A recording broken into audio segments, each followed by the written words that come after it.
Abra sua Bíblia no livro de Atos, por favor. Capítulo 2.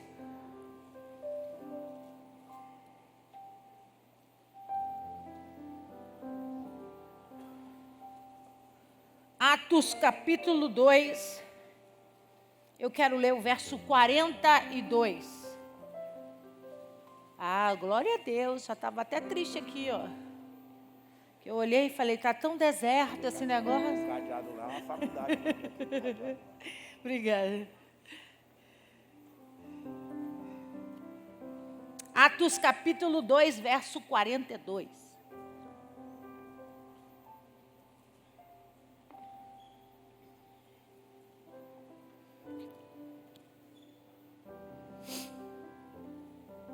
Você achou? Diga amém. Glória a Deus. Assim diz a palavra do Senhor para nós. E perseveraram na doutrina dos apóstolos, e na comunhão, no partir do pão e nas orações. Em cada alma havia temor. E muitos prodígios e sinais eram feitos por intermédio dos apóstolos. Todos os que creram estavam juntos e tinham tudo em comum. Vendiam as suas propriedades e bens, distribuindo o produto entre todos, à medida que alguém tinha necessidade. Diariamente perseveravam unânimes no templo, partiam um pão de casa em casa e tomavam as suas refeições com alegria e singeleza de coração, louvando a Deus e contando com a simpatia de todo o povo. Enquanto isso, acrescentava-lhes o Senhor dia a dia os que iam sendo salvos. Aleluia! Feche os seus olhos, abaixa a sua cabeça. Poderoso Deus, em nome de Jesus, essa é a tua santa palavra. E nós estamos nesse primeiro domingo do ano te rendendo graças, entregando a Ti a nossa, Senhor, primícia de adoração. É por isso, Pai, que eu quero te pedir essa noite que o ouvido ouça a Tua palavra. Que ela entre e seja semeada com poder em nossos corações. Que aquele que veio para roubar, matar e destruir não tenha poder de roubar a força dessa semente. Deus, eu me coloco atrás da cruz de Cristo, a sombra do Onipotente.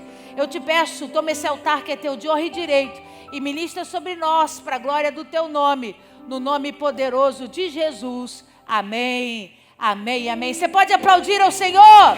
A Ele a honra, a glória e o louvor para sempre. Aleluia. Glória a Deus. Diminui o teclado só um pouquinho aqui para mim, por favor. Paz do Senhor. Aleluia. O livro de Atos, capítulo 2, fala do nascimento da igreja apostólica. Depois do Pentecostes, onde o Espírito Santo desceu sobre a reunião dos discípulos, dos apóstolos, no alto do cenáculo, naquele segundo andar espaçoso, né? No alto do Sião. Quando você for comigo para Israel, eu vou levar você lá em nome de Jesus. Algo poderoso aconteceu. Eles foram apropriados da unção do Espírito Santo. O Espírito Santo desce sobre eles para aperfeiçoá-los para o início de uma grande obra. Olha aqui para mim, não existe obra sem aperfeiçoamento. Não existe obra sem derramamento de poder. Por quê, pastora? Porque a obra não é do homem. A obra tem que ser por intermédio do Espírito. Tudo que é feito pelo homem e para o homem é dessa terra. Tudo que tem conexão com o Espírito, que tem conexão com o céu, tem que passar pela unção. Tem que passar pelo que não é medido, pelo que você não pode comprar, pelo aquilo que não é estabelecido por honrarias, mas pelo desejo e pelo poder de Deus. Você está aí, diga amém. Então, depois do derramamento do Espírito, a Bíblia vai dizer para nós que os discípulos começam a se comportar de uma forma ousada, de uma forma diferenciada. Eles agora têm uma missão para executar. Quantos aqui são batizados no Espírito Santo? Levanta a sua mão. Deixa eu dizer uma coisa para você, em nome de Jesus. Esse batismo não é apenas para ser visto pelo seu irmão como testemunho. Quando você fala em línguas, quando você se emociona, né? Dentro da conexão espiritual, o batismo com o Espírito é aperfeiçoamento. Se você recebeu, tem alguma coisa aí que Deus quer que você execute. Se Ele batizou você com o Espírito Santo, tem uma obra que Ele está te capacitando para ser feita. Quando eu uso o Espírito Santo apenas como um selo de honraria ou de simbolismo de que eu sou crente, eu estou anulando o aperfeiçoamento de Deus na minha vida. Eu estou dizendo, eu estou feliz porque o Senhor habita em mim e porque você me proporciona esses momentos espirituais. Mas eu estou paralisada. Eu não estou operando no Espírito. Vira para esse irmão que está no salário e diga para ele, essa cadeira é confortável. Graças a Deus por isso. Mas acabou o tempo de você crente, cheio do Espírito Santo, ficar sentado nesse banco aí sem fazer nada. Por que, pastora? Porque se o Espírito te visitou e se Ele encheu você com poder e propriedade, Deus quer botar você para construir uma obra poderosa no nome do Senhor.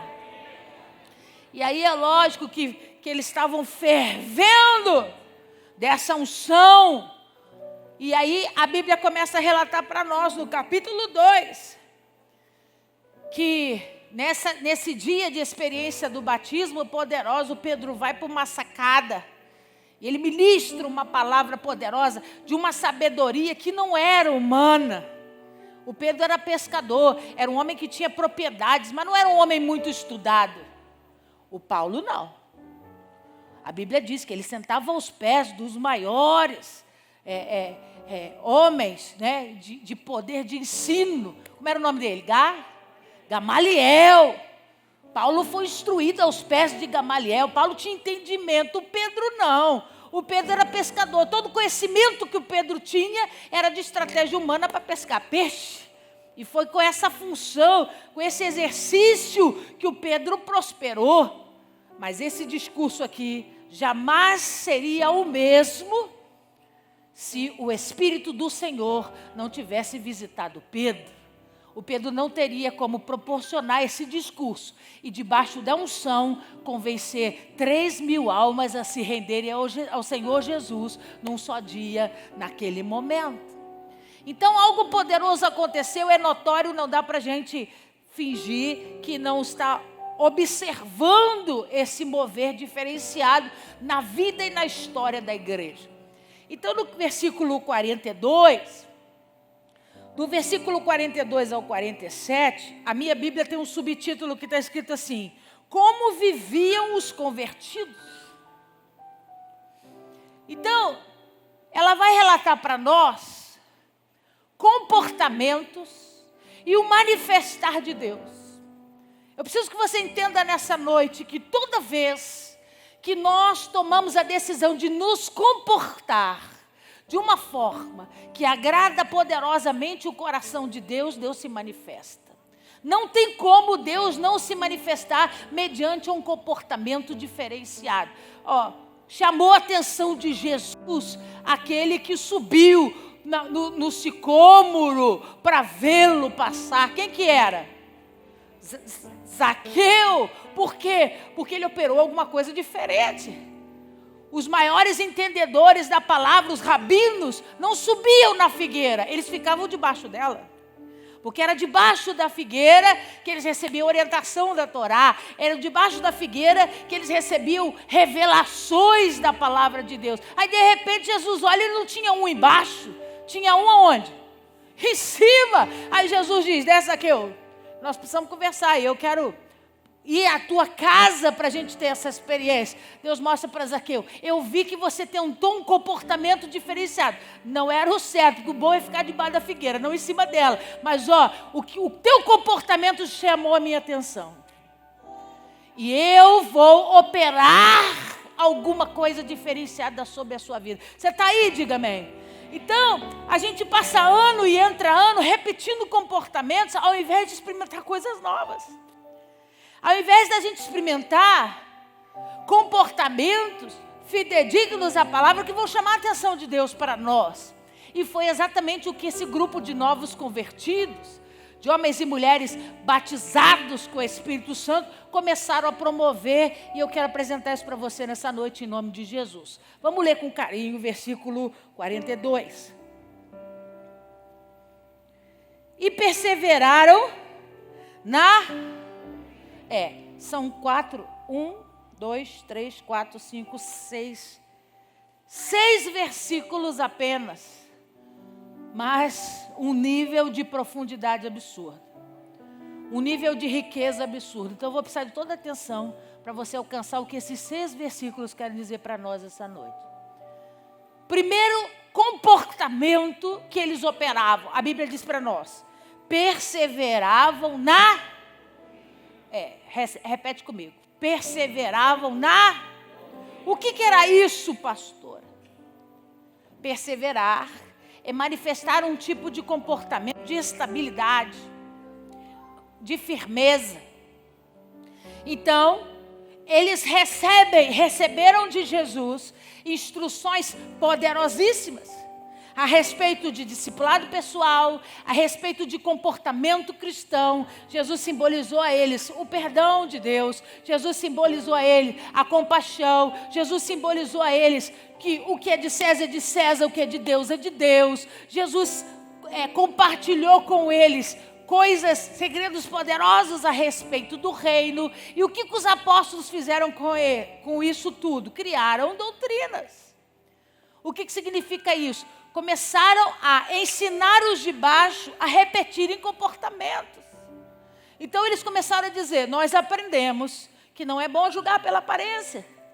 Porque Jesus nos ensinou e nos fez entender que Deus sonda e vê o coração. É uma doutrina. Ele diz, Jesus nos ensinou a nos comportarmos em amor. A manifestarmos o seu amor por onde vamos. Ele nos fez ver situações, Ele nos fez experimentar situações. E é isso que nós queremos que vocês experimentem. Basta vocês seguirem o mesmo modelo. O que é isso? Doutrina. Então, eles experimentaram ensinamentos de Deus através de Jesus. E repetiram isso de forma fidedigna aos seus discípulos. Então, eles continuam perseverando naquilo que eles receberam. Deixa eu começar a pregar para você nessa noite, na autoridade do nome de Jesus. Sabe por que a gente tem muita dificuldade de viver esses 6 versículos? Porque a gente tem dificuldade de perseverar na doutrina. Você sempre arruma um jeito de fazer diferente. Você sempre arruma um jeito de não seguir os padrões. Pastora, Jesus me dá liberdade de servir e trabalhar. Eu concordo plenamente com isso, desde que você também persevere na doutrina. Você pode fazer o que for, mas os maiores exemplos vieram do alto para nós. O seu irmão pode ser uma pessoa maravilhosa, extremamente boa, mas ele não é o maior exemplo para você. O maior exemplo tem que ser Jesus, doutrina. Ele diz, olhai para o alto, olhai a obra do Pai, vede como o Pai é bom. Eles chamaram Jesus de bom, ele disse, por que me chama de bom? Bom é o Pai. O que era isso? Doutrina. Para de olhar para o homem e olha para Deus. Observa qualidades em Deus, enxerga a bondade em Deus, porque o homem pode ser bom hoje, pode ser amanhã, pode ser 6 meses, pode ser 10 anos, mas um dia ele pode não ser mais. E se os seus olhos estiverem no homem, você vai sofrer e não vai permanecer na doutrina. Então, a primeira grande característica dessa igreja que nasceu era perseverar na doutrina. Eles compartilhavam dos ensinamentos e eles entendiam que eles não podiam negligenciar com aquilo.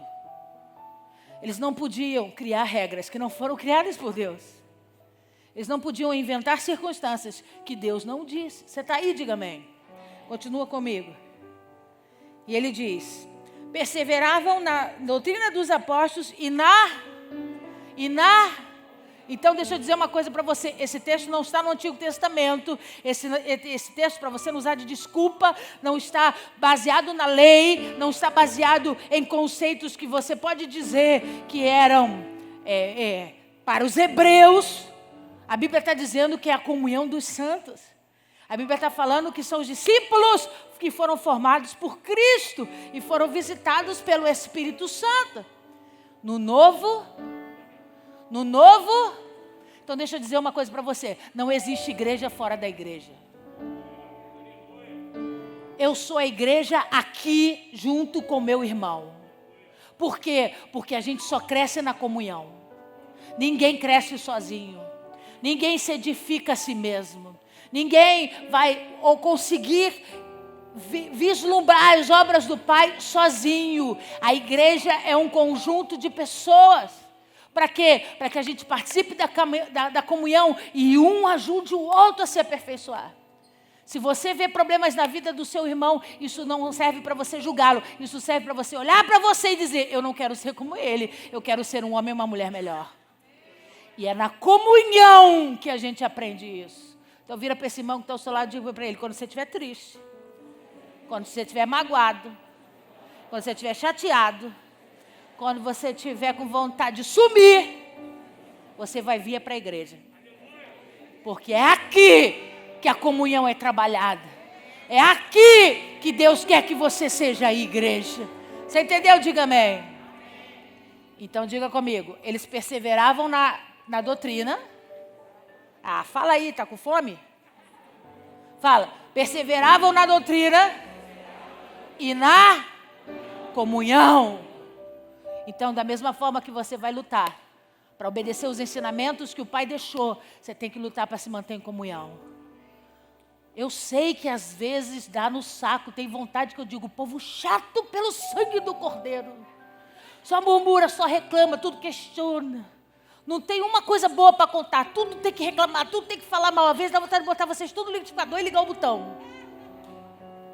Mas irmão, vocês me ensinam. O erro, os acertos, as conquistas, as perdas me ensinam. E como eu vou aprender se eu não estiver em comunhão? Como nós vamos crescer se não estivermos em comunhão? E é na persistência que nós somos edificados.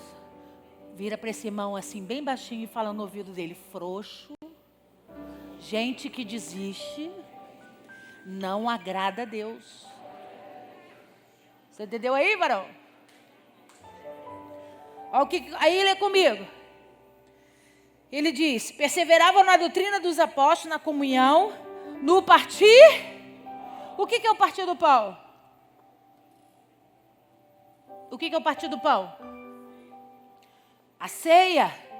Na verdade, isso é uma rotina para eles antiga, porque eles tinham o hábito de partir o pão no Shabat, né? Eles preparavam um pão especial no sábado, que era o dia especial do Senhor, liberavam uma bênção em hebraico e aí partiram um pão. Por isso que Jesus repete todo esse gesto na mesa da ceia.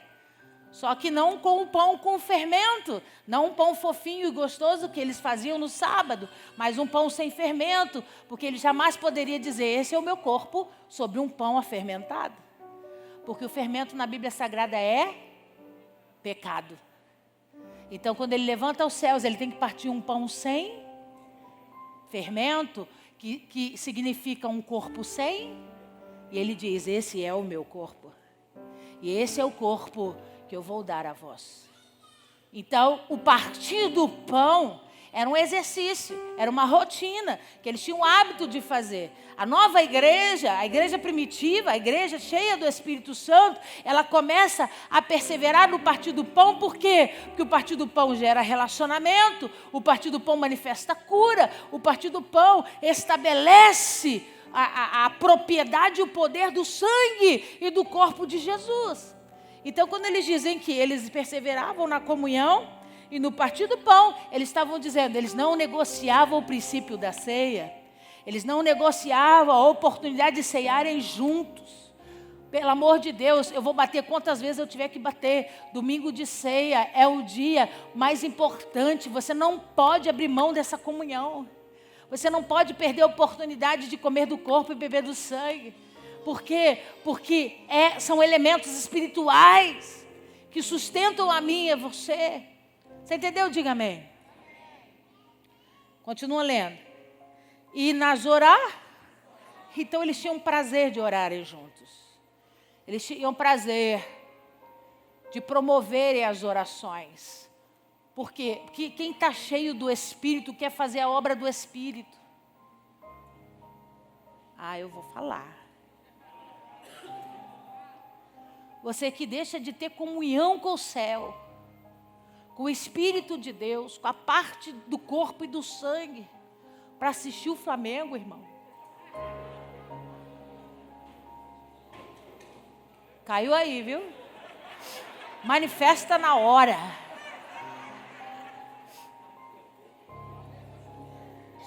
Eu tenho que ter prazer no partir do pão e nas orações. Isso tem que ser algo que encha o meu coração de alegria e de prazer. Nós não somos mais dessa terra, irmão. Qual que é a nossa alegria? É estar no Senhor. É viver as obras do Senhor. As coisas dessa terra podem até trazer algum tipo de conforto ou de prazer, mas é muito rasa. A gente precisa ser preenchido das coisas que Deus derrama sobre nós. Você está aí, diga amém. Eu falei que não ia bater não, porque é primeiro domingo do ano. Continua aí comigo no 43.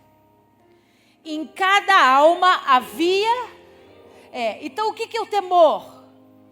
O temor é a maior patente do respeito. Você respeita tanto alguém, tanto alguma pessoa, que o que ela diz para você, o que ela te ensina tem um valor incontestável. O temor não é medo. O temor é um respeito tão profundo, que o que essa pessoa disser para você é regra. Então eles andavam numa comunhão e num temor de Deus tão grande, que eles nem pensavam, irmão, em fazer bobagem. Por quê? Porque o respeito por Deus e pela unção do Espírito que estava nele era tão grande, tão forte, que eles não queriam negociar e não queriam arriscar perder. Hoje a gente abre mão dessa experiência por coisas tão pequenas. Por coisas tão pequenas. E a igreja primitiva, a igreja do primeiro amor, a igreja que Deus vai operar coisas maravilhosas que você vai ler aí na frente, era uma igreja que tinha um comportamento específico. Hoje a gente repete a modernidade ao invés da gente voltar para Atos. Hoje a gente quer imitar o que é moderno ao invés de voltar para Atos e fazer o que os primeiros fizeram. E que deram tão certo que uma célula pequena de 30 homens no cenáculo se tornaram 3.030 num dia só. E logo depois se multiplicavam por toda Jerusalém e Israel. E começaram a ir para a Grécia, começaram para Corinto, começaram para Tessalônica. E as igrejas foram abrindo. Por quê? Porque o comportamento era um comportamento diferenciado. O comportamento era um comportamento que movia o coração de Deus. Então ele vai dizer no 43, em cada alma havia temor. Lê aí. E muitos prodígios e sinais eram feitos por intermédios dos... então deixa eu dizer uma coisa para você. Esses comportamentos autorizam o mundo espiritual a manifestarem poder sobre nós. Quando decidimos viver esse nível de comportamento, esse nível de comunhão, esse nível de sabedoria, de temor e perseverança na doutrina, isso faz a nuvem de operação de sinais e maravilhas chegar sobre nós. Ele diz, muitos milagres eram feitos através dos apóstolos. Levanta sua mão que eu vou profetizar na autoridade do nome de Jesus. Esse é o ano onde nós vamos resgatar esses pilares. Esse é o ano onde nós vamos trazer a operação de milagres de volta para a igreja. É o ano onde nós, debaixo da unção e do poder do Espírito Santo, vamos trabalhar em comportamento, em perseverança, em temor, em oração, na comunhão do Pai, para que os milagres aconteçam no nome poderoso de Jesus. Aplauda ao Senhor.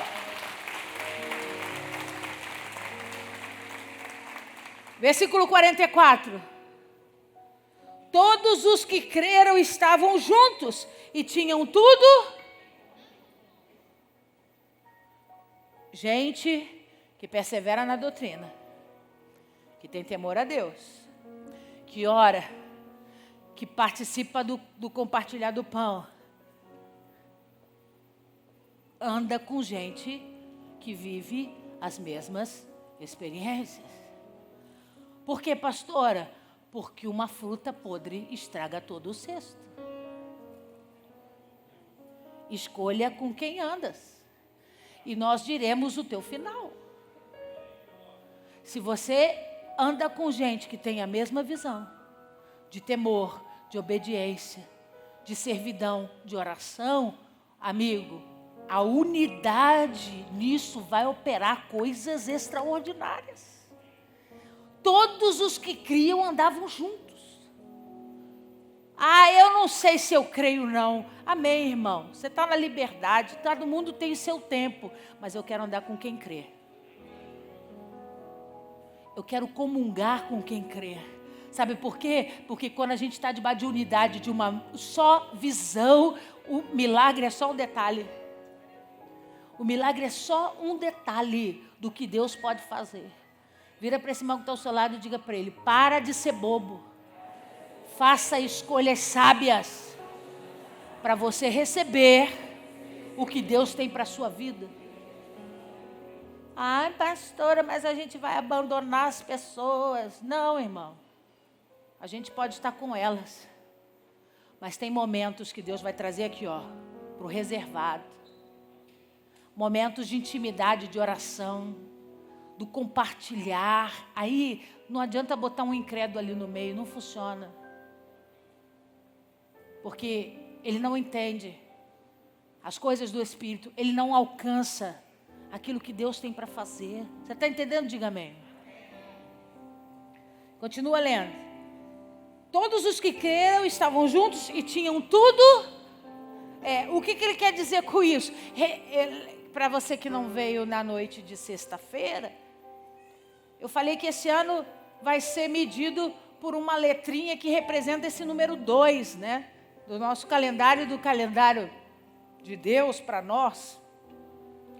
A letrinha Bet, ela representa a casa, a tradução é casa, morada, habitação. E ela é formada por 3 desenhos. A parte de baixo, a Torá. A parte em pé que sustenta a letra, o tefilim. E a cobertura, quem lembra? De Sedaká. São os 3 T's importantes na tradução do hebraico. O que Deus está dizendo? O ano vai ser medido pela base da palavra. Muito obrigada, querido. Pela base da palavra. O crescimento pelo poder da oração. E a cobertura pela justiça. Que justiça é essa, pastora? Tzedaká é operação do que é justo. Então, é fazer do homem se tornar sensível às necessidades dos outros. Então, se eu tenho 3 e o meu irmão não tem nada, o meu coração tem que ser movido em Tzedaká. E eu não posso achar que isso é bobagem. Não, porque compartilhar tudo é olhar de uma forma abrangente e estar debaixo de um coração de compaixão. Então, se eu posso ajudar, eu vou ajudar. Se eu tenho o arroz para tirar da minha casa, eu vou tirar o arroz e vou trazer. Se eu posso indicar o meu irmão para uma porta de trabalho, não me custa nada, é compaixão, eu vou ajudar. Por quê? Porque é debaixo desse trabalho, de um ajudando o outro, que as coisas funcionavam na igreja primitiva. Eles tinham tudo em comum, por quê? Porque observavam as necessidades. Vamos ajudar aqui o irmão, vamos fazer alguma coisa para ajudar. Ele está sem emprego, então eu não tenho como resolver, não tenho como pagar a conta do aluguel dele, mas eu conheço alguém que conhece alguém que vai falar, que consegue um emprego. É ser movido por compaixão para que ele se torne alguém que também possa glorificar a Deus pelas suas vitórias. Você está aí? Diga amém. Então diga para esse irmão, a igreja de comportamentos diferenciados também era movida por justiça. O que é justo? O que é justo? É fazer o que é certo. É fazer o que o Senhor faria.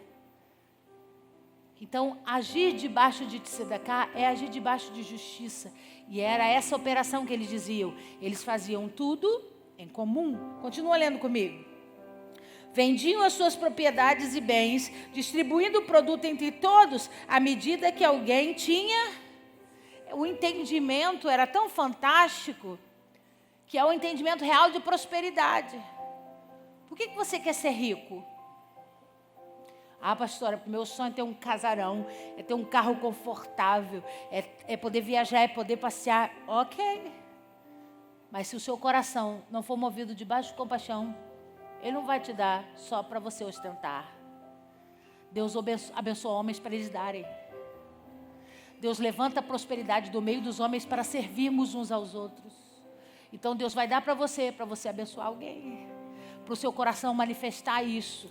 Então você vai ser um empresário para você dar muitos empregos, sustentar muitas famílias. É a forma que Deus vai usar você para abençoar pessoas. Deus vai derramar prosperidade sobre a sua vida para você poder dizer: eu vou cuidar de famílias, eu vou abençoar famílias com cesta básica, eu vou abençoar crianças, eu vou cuidar de velhinhos, eu não sei. Isso é a prosperidade de Deus. Claro que Deus pode te dar conforto, e conforto é bom, amigo, mas é vazio se não tiver propósito. É vazio se não tiver propósito. Então diga para esse irmão que esteja ao seu lado: aproveita que nós estamos debaixo da nuvem. Fala assim: não é para repetir isso, não. Estou te dando só o se liga. Aproveita que nós estamos debaixo da nuvem. Vira para esse irmão e profetiza sobre ele. Diz assim: eu profetizo uma riqueza poderosa sobre você. Agora diz: porque Deus vai usar você para abençoar muitas pessoas. Quem recebe essa palavra aí? Aleluia, glorifica o Senhor. Aleluia. Continua lendo, 46. Diariamente perseveravam unânimes no templo. Eles tinham prazer de ir à igreja. O templo era a igreja, eles tinham prazer de ir à igreja. Partiam o pão, celebravam as orações de casa em casa. Tomavam as suas refeições com alegria e singeleza de coração. Eram gratos a Deus pelo que Deus colocava na mesa deles, pelo que Deus fazia. Agora lê comigo aí o final. 47. Louvando a Deus e contando com a simpatia de todo o povo.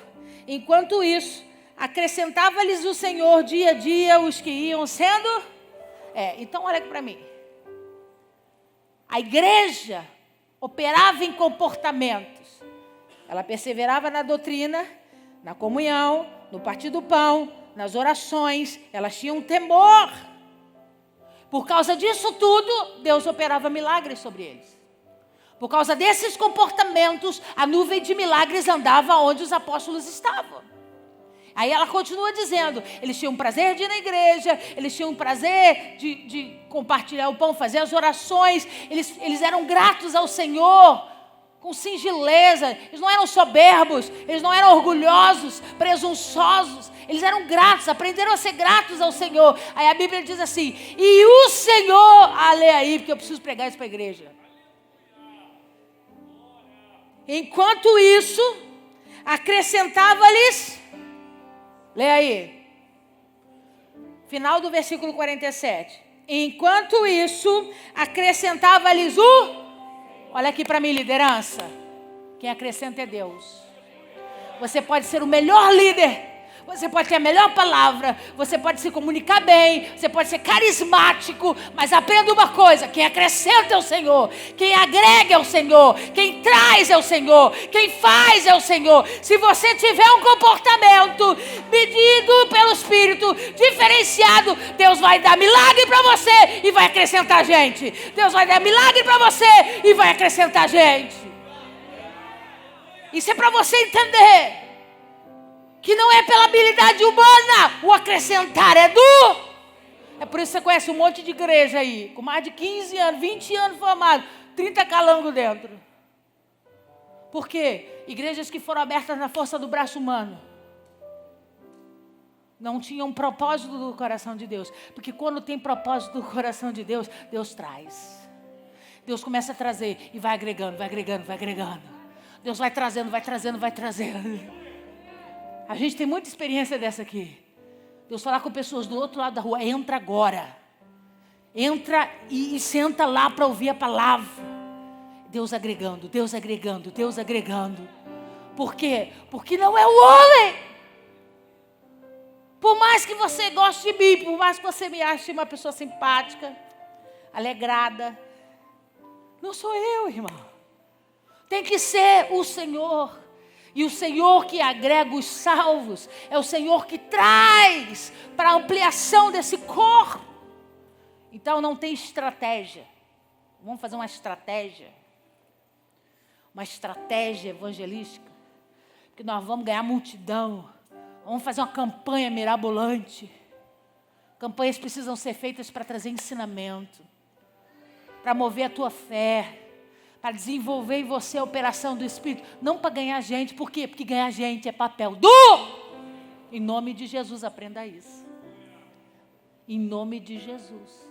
Então, nós vemos comportamentos da igreja e duas marcas poderosas do selo de Deus. A primeira, operação de milagres.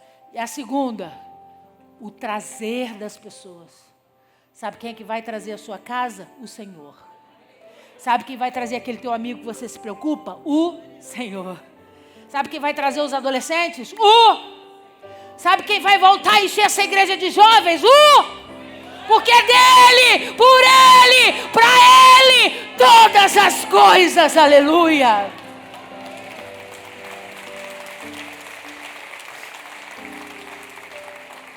Pastora, como é que nós vamos viver isso? Vai lá em Marcos capítulo 16.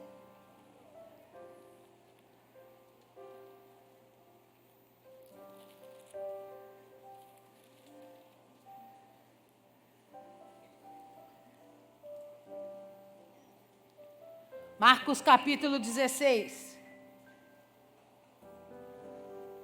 verso 17.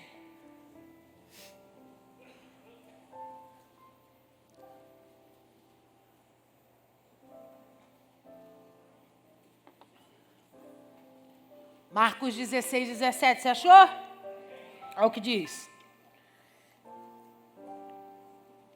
Esses sinais hão de acompanhar aqueles que, olha para mim, não é? Esses sinais acompanharão aqueles que sobem o monte. Esses sinais acompanharão aqueles que jejuam o ano todo. Esses sinais acompanharão aqueles que servem à igreja.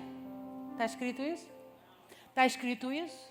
Porque todas essas coisas que eu disse são características de gente que serve a Deus. Não de gente que está debaixo de um comportamento que traz o poder de Deus sobre ela. O que liga essa tomada de poder é você crer. É a porção da tua fé. Então não adianta você vir e servir a igreja há 20 anos, se você não crer que Deus vai mudar a tua história. Não adianta você dar o teu melhor se você não crê que o teu Deus tem poder para operar. Ele diz aí, Jesus dizendo no Evangelho de Marcos, esses sinais hão de acompanhar. É uma afirmação. Ele não coloca em dúvida, em variação. Não tem um se, não tem um porém. Não tem se você fizer, se você estiver. Ele está dizendo, esses sinais vão, esses sinais hão de acompanhar os que creem. E eles dizem, em meu nome expelirão demônios, falarão novas línguas, pegarão em serpentes, e se alguma coisa mortífera beberem, não lhe fará mal. Se impuserem as mãos sobre os enfermos... você não entendeu, foi nada. Olha o que eu estou te dizendo. Se o teu nível de fé subir, quando a gente opera debaixo de um comportamento certo, fazendo as coisas que é certa no ambiente certo, esse start da fé é elevado. A nossa fé sobe. A nossa fé é edificada. Por quê, pastora? Porque na comunhão dos santos tem alguém olhando para mim dizendo, vai porque vai dar certo. Vai porque Deus é contigo. Quem está do teu lado diz assim, esse sonho não é teu, esse sonho é de Deus. Vai dar certo.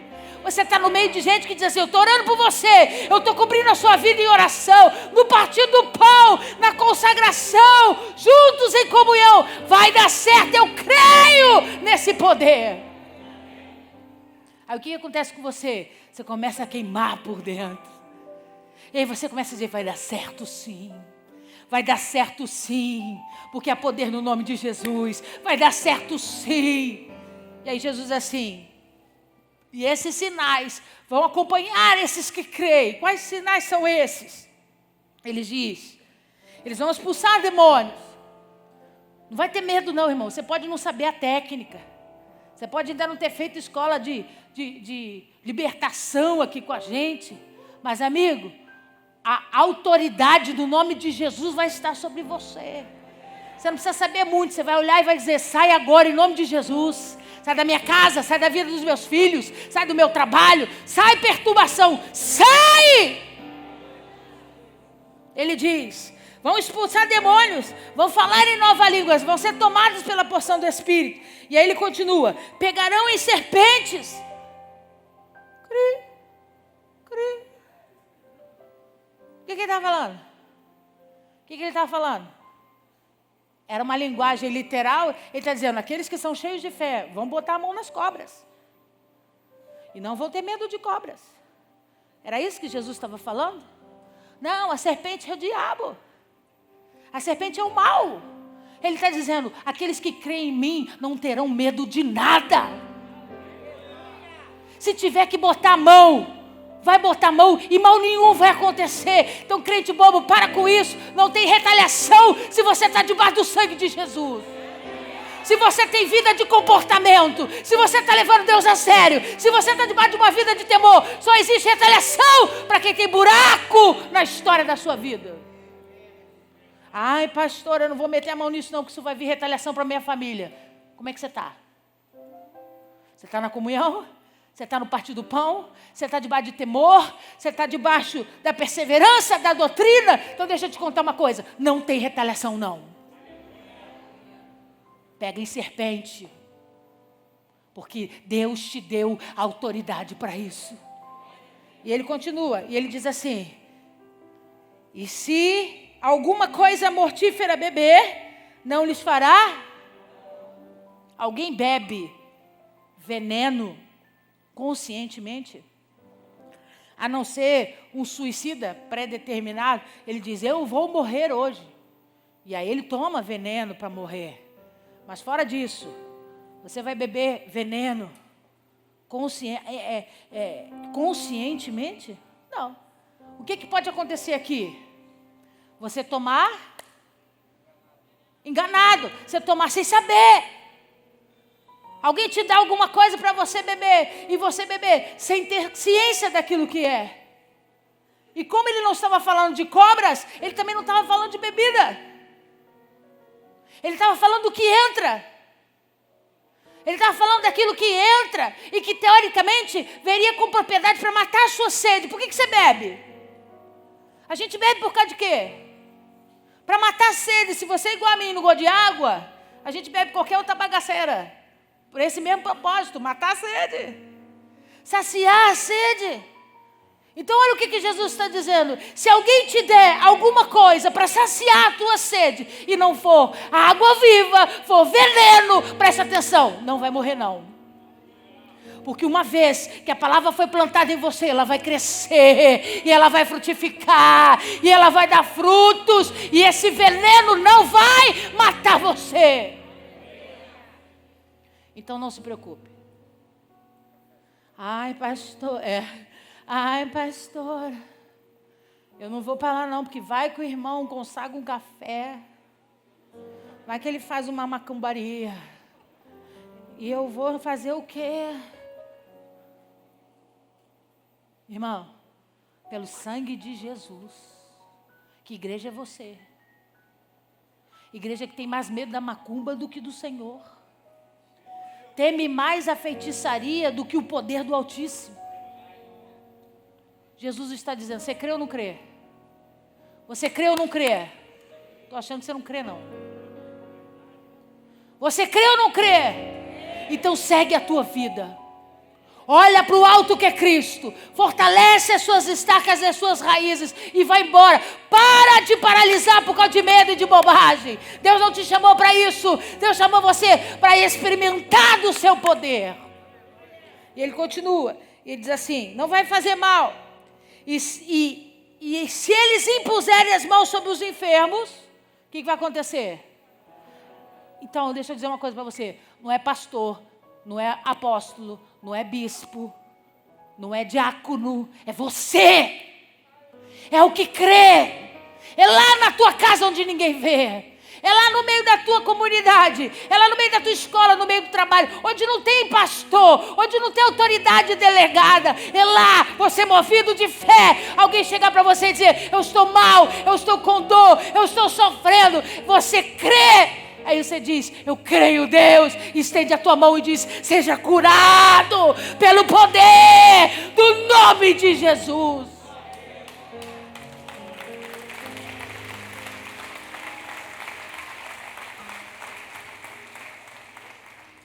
Por que nós não vivemos isso?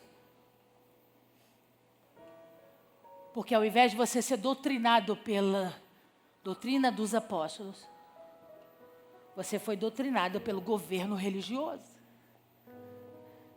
E o governo religioso diz para você que você não pode fazer nada sem consultar a autoridade.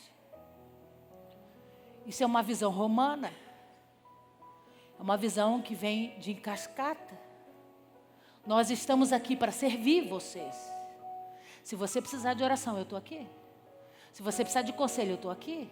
Se você precisar de uma direção, eu estou aqui. Mas, amigo, se eu não estiver aqui, faça você.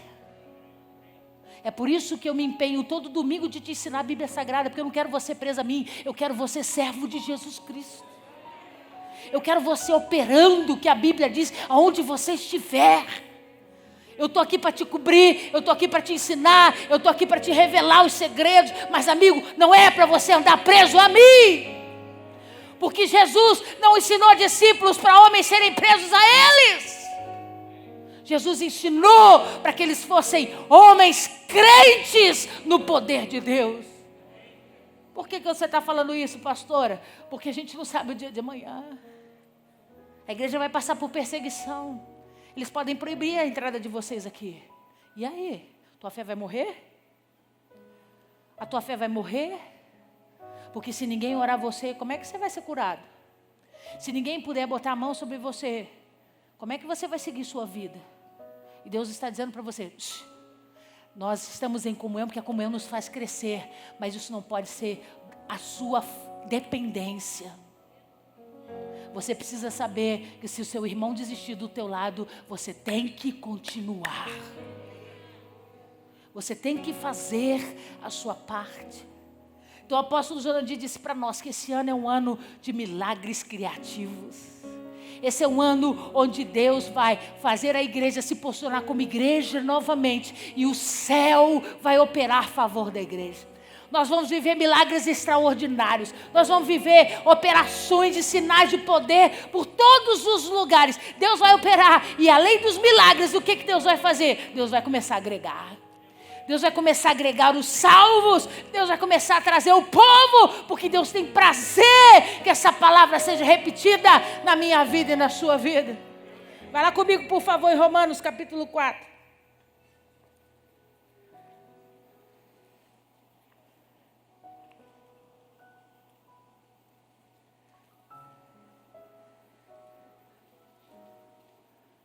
Pastor, eu já aprendi que eu preciso organizar os meus comportamentos para me tornar uma igreja saudável. Uma igreja que agrada ao coração de Deus. E por conta desses comportamentos, Deus vai liberar essa unção de poder, de milagre.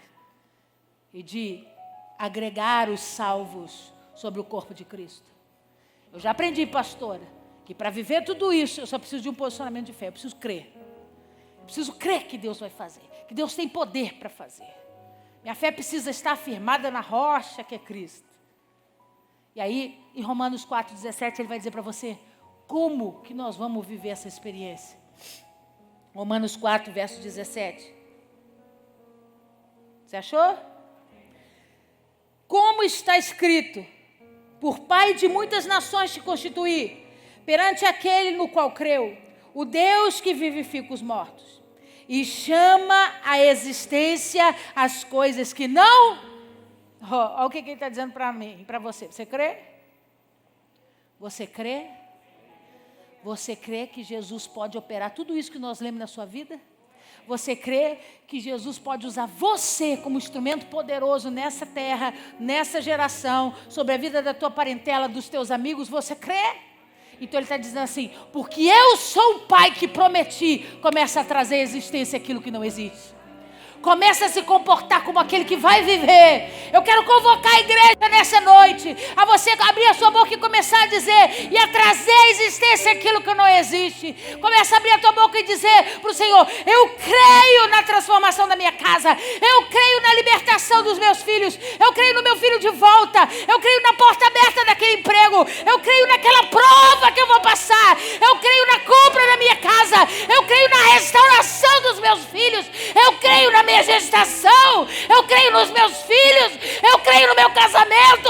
Traga a existência nessa noite.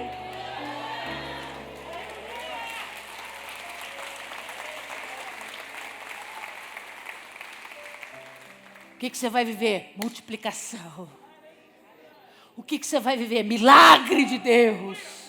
O que você vai viver? Poder de Deus, transformação, restauração. Não vai ter um só dia desse ano de 2022 que eu não vou agradecer ao Senhor por um milagre, por uma manifestação de poder.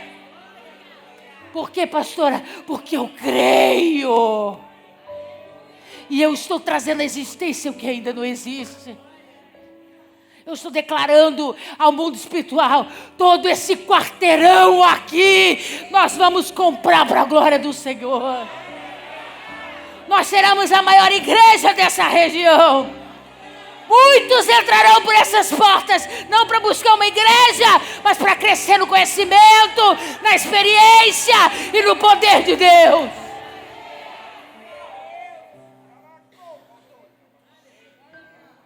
Traz, irmão.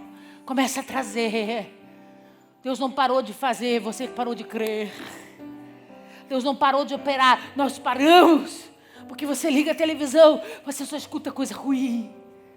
Só escuta notícia ruim. E a sua fé vai diminuindo. A sua fé vai diminuindo. Ela vai ficando branda. E aí quando a gente canta o louvor, pedindo a Deus para restaurar o primeiro amor, é Deus nos chamando a Atos 2.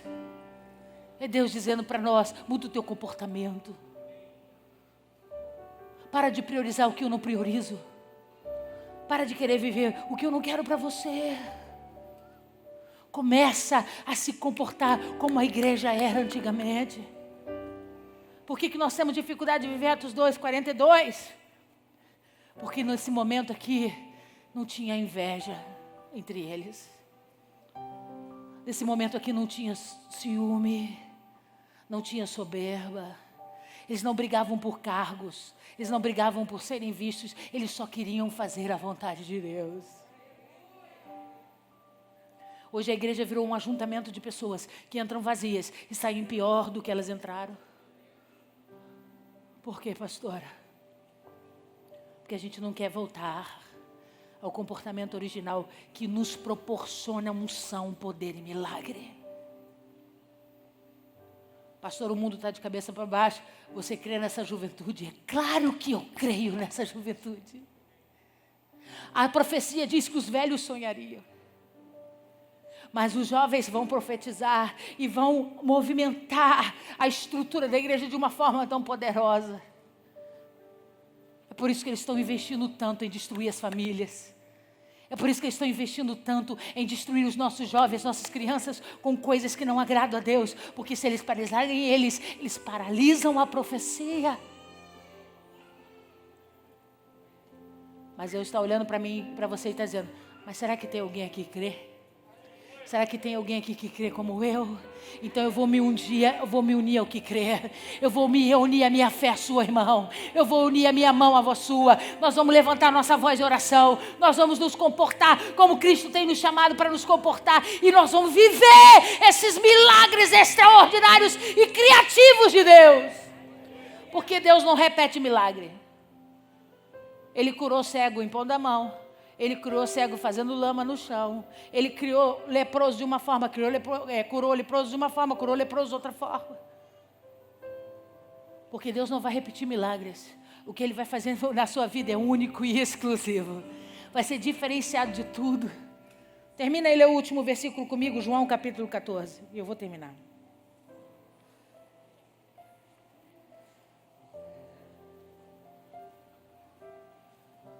João 14.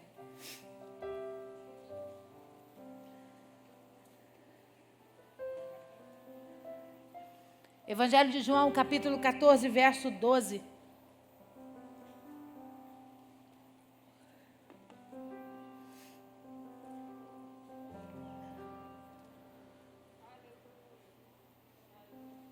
Deus pode transformar você numa potência hoje. Você precisa crer.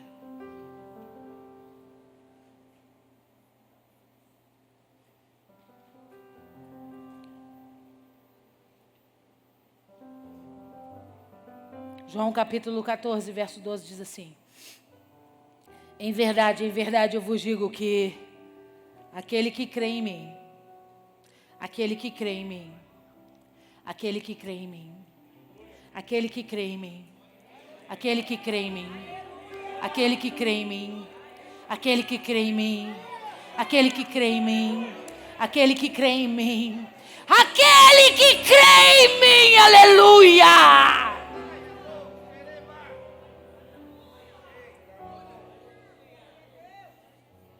Não é aperfeiçoamento,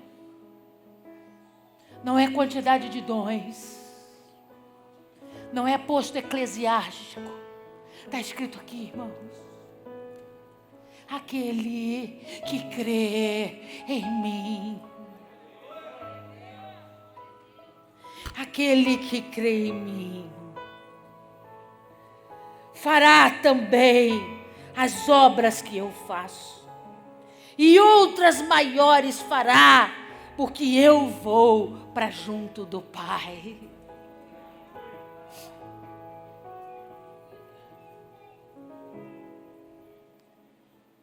Eu quero viver milagres extraordinários.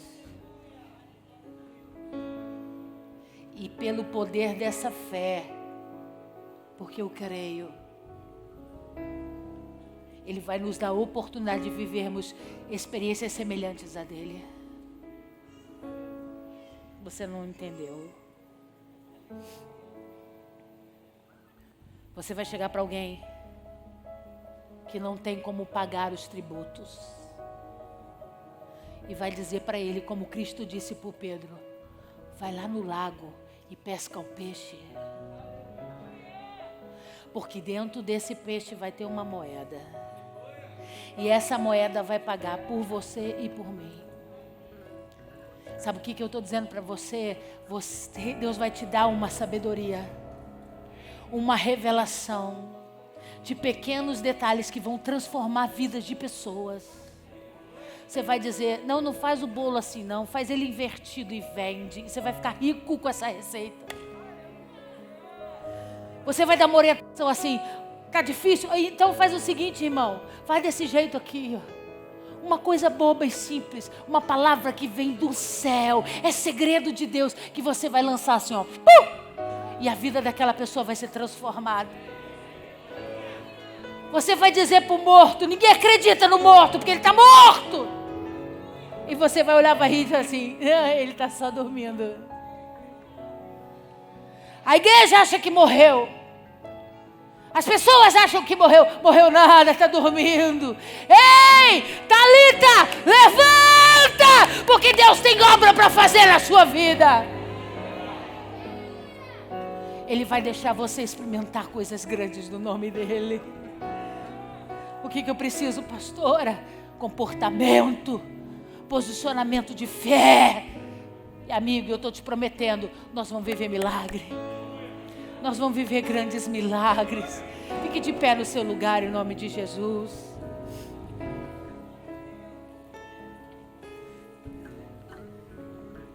Você vai comprar sem dinheiro.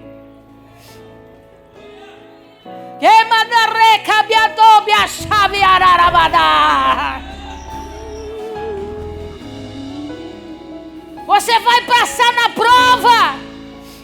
Aleluia.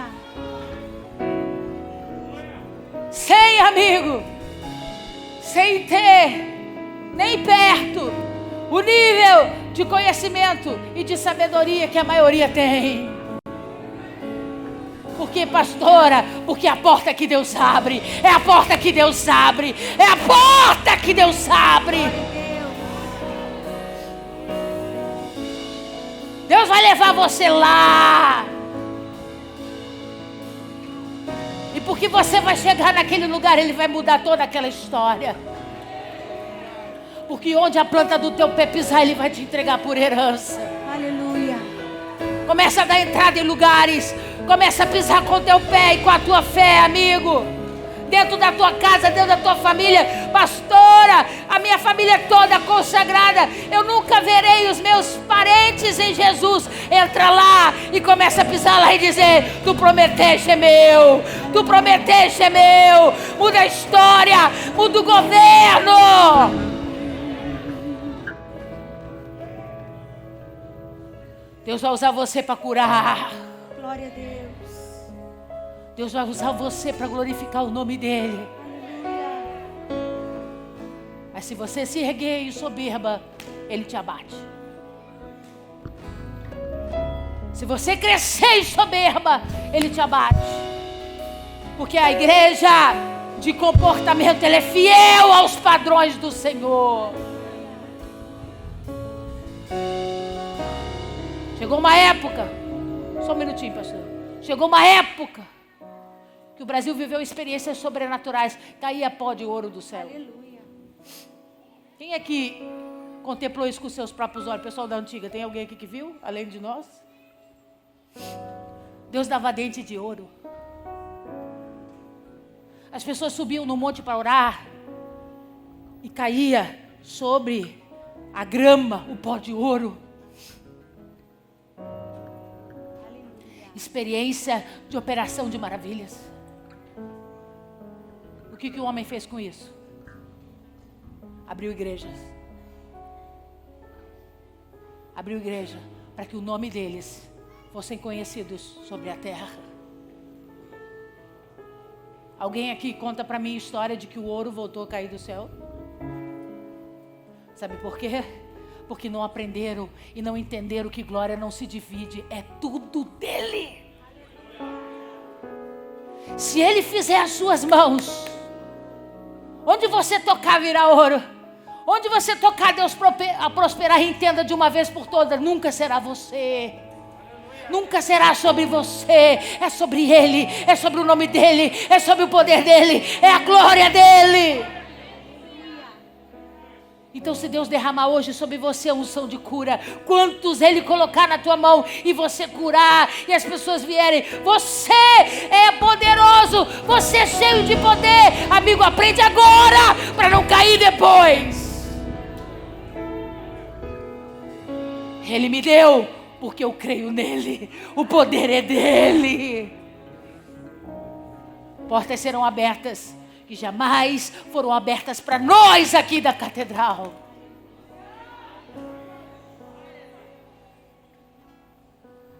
Deus vai mexer em leis para abençoar nós. Mas não é por causa da Érica. É por causa do propósito que quer que seja cumprido aqui e fora do Brasil.